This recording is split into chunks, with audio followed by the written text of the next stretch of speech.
Good morning, Amy Jacobson here, Jeannie Eyes. We are in for Dan Proft on Chicago's Morning Answer, and he will be back tomorrow, so don't you get your panties in a bunch. He'll be back here. But earlier this morning, we learned that the person of interest that they had taken into custody for questioning has been released. And at first, ABC 15 from Phoenix was there when he was released. He's a delivery driver, lives in Rio Rico, which is about an hour south of Tucson. And at first he didn't want to talk to the reporter, and then he opened up. Anything that you guys need to tell us or want to tell us about tonight? We're trying to figure out what's going on. Well, I'm good, thank you. Yeah, all right, thank you. Be good. Have a good night. Okay, I'll let you know. Yeah. I was arrested for kidnapping, but I didn't do it. And so how did this all start? How did they stop you here? You were driving here? Yeah, or? my wife was driving. Your wife was driving? Because they were following me. And once I saw they were following me, I pulled over. They didn't even have to put a traffic stop or anything. I got off the car, and they arrested me as soon as I got out the car. They didn't even tell me what was going on until the detectives got here, like 2 hours before I got arrested. And then the detectives got here. It was the FBI agent in Santa Cruz County. And they told me I was being detained for kidnapping. And I asked them, like, well, kidnapping of who? And they told me this lady, I don't know her name. And Nancy Guthrie? Yeah, that's her. And I told them I work in Tucson for GLS. I might have delivered a package to your house, but I never kidnapped anybody. They hold me from like 4 to right now. Had you heard of Nancy Guthrie before tonight? Never until today. Never until today. Yeah. They have put out, the Pima County Sheriff's Department put out that they had detained a person of interest, and I guess that's you? I guess so. How do you feel about that? People are watching this all over. I mean, I'm not happy, I'm glad they're doing their job, right? But they're chasing the wrong person, and they should be chasing other leads. You know what I mean? With more on this, let's welcome back to the program Paul Huebl, licensed private detective, former Chicago policeman, investigative journalist, and proud member of SAG-AFTRA, believe it or not. But he's been a private detective since 1981, and he's an Army veteran. So welcome, Paul. Good morning. Good morning, Amy. How are you today? Good. So we woke up to this news that they got the wrong guy. Did you see this coming? I think that they would stop anyone that they even thought was remotely connected to this. They obviously made a mistake, but thankfully they were able to figure things out pretty quickly and let this guy go. But I'm sure they did a lot of searching of his property and whatnot, and put him through a little hell, that's for sure. Well, let's talk about these new images of the masked armed man at Nancy Guthrie's door. I mean, he's very discernible. He's got a pot belly. He seems tall, about 5'10", 5'11". He's got a backpack that's full. He's got a mustache you can see underneath that ski mask, and very distinctive shoes and gloves. And somebody has to know who that person is. Well, I think the more that those images are out there, the more likely somebody's going to remember something. The other thing that I noticed was on his backpack, he had some zipper pulls that were aftermarket and unusual. I mean, I looked at that material pretty close, and I also had artificial intelligence image these things so I could see things a little better. So I think there's some pretty distinctive things, but you can't tell a specific brand. And AI is pretty good at that. It'll tell you what brand jacket someone's wearing or whatnot. But in this case, apparently the AI couldn't quite discern anything more than styles. But it's really interesting. I've used a lot of AI looking at this thing. But the biggest thing we have in our corner is this incredible data. It used to be that crimes were solved by witnesses, eyewitnesses, and ear witnesses.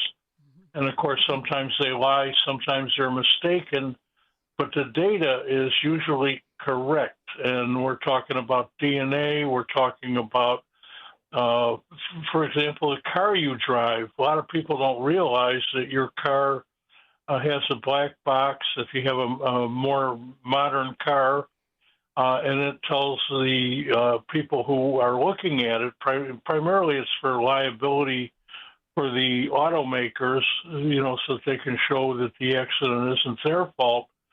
but it'll show, example, when you used your key fobs to get in and out, the date and time, directions. It's more than just uncovering a crash.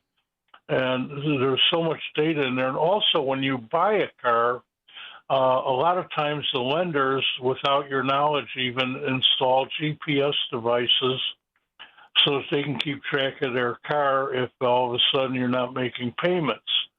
So, that's pretty interesting from that. But then you have your cell phone data, you have your license plate readers and surveillance cameras, and they all can connect together to tell a story. And I believe that data is going to ultimately solve this case. And that's assuming that they don't get too careless. And I think there was some evidence collection things in the beginning. Oh, and there's one more thing that I think is important. When we bleed, when we are alive, our blood goes through our circulation system. The heart pumps the blood out. But when you're dead, there is no circulation. So what you have is blood draining from a corpse. And so, for example, that blood on the doorstep, they already know the answer if she was alive or dead when that blood was examined. And it was examined, and everybody wants to go through the belief or go to the belief that this woman is still alive, but she may not be, and it very well may be that the law enforcement people know the truth. And then, of course, the other thing that is really nobody's talked about, which amazes me, is in that area, and of course you know that area, Amy, there are 300 abandoned mines within 20 miles, and some of these mines go down more than 1,000 feet. They're incredibly dangerous, and you could try to send cameras down there and everything, but it for the most part, bodies going down those mines stay there. And it is a popular place for killers to dump bodies because they know that if a body is not recovered, the likelihood of them getting convicted of murder is reduced substantially. But Paul, when you see this video, this doesn't look like a sophisticated criminal. He looks like a dodo bird, like do. I'm gonna try and grab some weeds to try and cover up the Nest camera. And the Nest camera, I mean, thank God the FBI got involved, because the Pima County Police, they didn't have the tools to get to the corporate Google, which owns Nest, to dig up that video. I mean, if you're not, my mom now is going to get a subscription for a Ring camera, so if something happens to her, I mean, any 80-year-old that lives alone should be worried or just cautious. But 10 days to dig that up seems like a long time. Well, I have to tell you, I deal with these companies all the time. I'm doing criminal defense investigation, and a lot of this data is actually creates solid alibis for innocent people. And I have to make a request. I do it with a subpoena, and I'm waiting sometimes a month for this stuff on very serious cases. And it's like, maybe it's a lot of work for these companies. But, we need the data and we need to get it quick. And I think they're just as slow. They don't work on weekends. They don't work at night.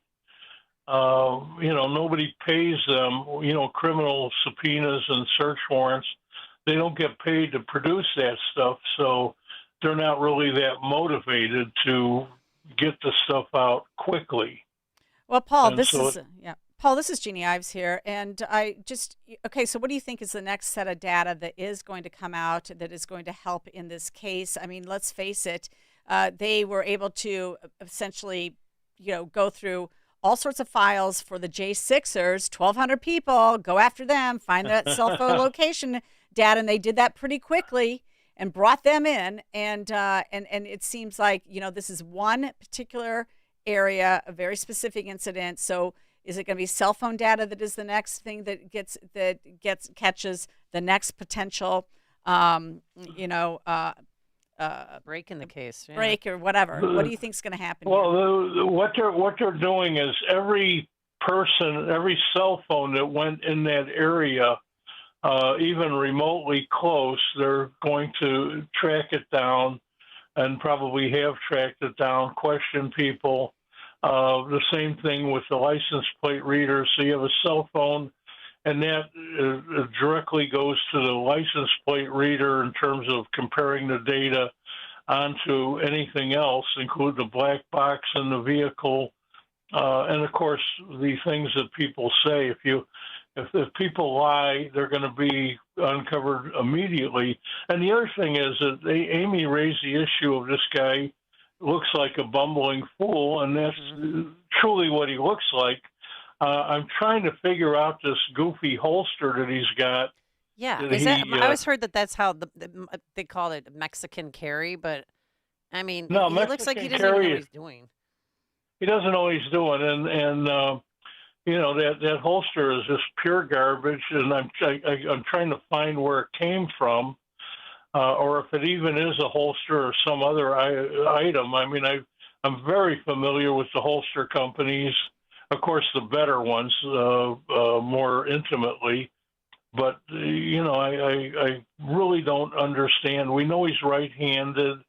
We know some things about him, and unfortunately, these pictures were captured with the aid of infrared, and so that's why they kind of look goofy, and that's why I took them through AI to make them look a little more normal, and it did an amazing job of that, and you know, but it's just somebody's going to recognize that backpack, somebody's going to figure out where those zipper pulls came from, and then start zeroing in. There's so many different things that can be used in an investigation, and it's just it takes, number one, a lot of work. I mean, you can't, you really have to work hard, but when you find things, you know, then things start coming together, and then that's when the case will be solved. Well, let's talk about this though, because is this a kidnapping? I mean, according to TMZ, Harvey Levin went on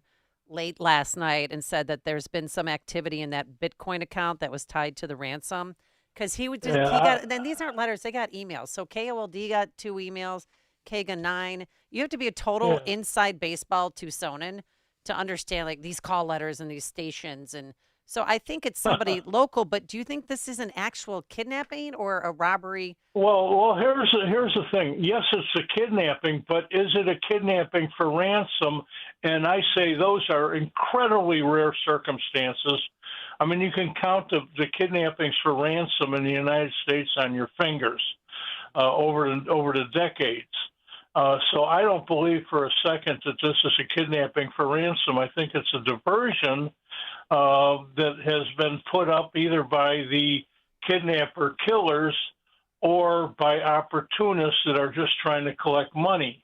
They got a little inside information and they put it out there and they put out their demands, and you know, everybody's imagination is, you know, like the Lindbergh kidnapping from 100 years ago. No, that's not what this is, in my opinion. This is somebody's anger, somebody's greed, where they want to take what they can get at the time, and then, of course, disposing of the remains of Nancy permanently would aid in their not being convicted of a crime. So there's so many different aspects to this, but they all have to be looked at. And it is the more professional investigators that are working on it, but we got a lot of people who think they're investigators that are working for police agencies that just didn't pay attention in the academy. Well, we do know that they have taken DNA samples from people who worked in the house, electricians or roofers, a pool person, and so that's one aspect of the case. But also, they keep going back to Annie Guthrie's house. Annie Guthrie is Savannah's older sister. Nancy was at her house that night having dinner, playing board games. Somebody, it was either Annie or Tommaso, her husband, since 2007. He's also a AP biology teacher at Basis High School. drove her home, but not one reporter asked in that press conference, at how long, because they dropped her off at 9:48 p.m., the garage door closed at 9:50. When did they get from Nancy's house back to their home? Nobody asked that in the press conference, and I kept wanting to be in that room to say, hey, wait, why can't you say it was Annie or Tommaso who dropped her off, who's the last person to see her alive, hint, hint, nudge, nudge, and when did they get back to the house? So if they took the car into custody, they questioned neighbors yesterday, but will that car determine when they got back to the house? I think it depends what you make and year it is, but I'm going to say they probably don't have a 20-year-old car. I'm sure they have something very modern. So whatever they have is going to tell a story about this. Now, the other thing is that this is like any other murder. The person knows his killer. The person there's a dispute. There's something. We only hurt the ones we love. Remember that song title? Well, that's very true, because nobody can piss you off like those people who are close to you. And that's why so many wives and husbands kill each other, and girlfriends, boyfriends, brothers and sisters. I understand, but what would be the motive to not, to kill an 84-year-old grandmother? Anger, greed. She's got probably a lot of power over money, and that could have been a dispute between Tommaso and his, of course, the daughter, and it could have been. And these things do happen, and they happen a lot. That's not a unusual thing. It's just the way it is. That's why we always start within the circle of people closest to the victim, and then work our way out when we're investigating. Okay. All right, Paul Huebl, we're going to have to leave it there for today, but we'll keep you on a short string in case anything changes in this case, because for some reason, the nation, whether you're a conservative, you're a left-winger, you're even a communist, everybody loves it, not loves, but is captivated by this story. When was the last time you saw something like this, Paul? I don't remember something quite this huge, and of course I did a lot of TV news on some of the biggest stories, and this is way out there. It's unusual, but the other thing is nobody wants to see an 84-year-old woman tortured or hurt in any way, especially your own mother, especially somebody else's mother, and this family has my prayers that the right thing happens. Ditto. Thank you so much, Paul. We so appreciate you. And he joined us on AM 560, The Answer. Before you see it on TV, share it on Facebook, or read about it in the paper, hear it here first. This is Chicago's Morning Answer on AM 560, The Answer. If you or someone you love are getting high quotes for dental implants, visit almostfreeteeth.com today. With a medical PPO insurance plan, it's possible to save 90% off on average to be able to smile again. Check